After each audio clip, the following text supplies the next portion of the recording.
கண்களை மூடி பக்தியோடு நாம் ஜெபிப்போமாக. எங்களை அதிகமாக நேசிக்கின்ற அன்பு தெய்வமே, நாங்கள் ஒவ்வொரு நாளும் நன்மை செய்ய வேண்டும் என விரும்புகிறேன்.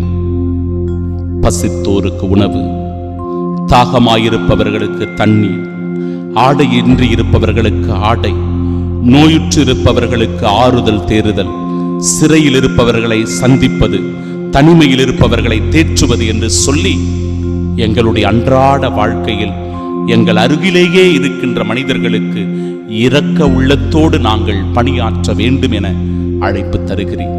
ஆம் ஆண்டவரே, உம்முடைய வார்த்தைகளுக்கு கட்டளைகளுக்கு கீழ்ப்படிந்து நேர்மை உள்ளவர்களாக, நீதிமான்களாக, உம்முடைய திருவுளத்தை நிறைவேற்றுகிற இந்த உலகத்தின் சாட்சிகளாக நாங்கள் வாழ இந்நாளில் உம் அருட்துணையையும் வரங்களையும் வேண்டி ஜெபிக்கின்றோம். ஆமென்.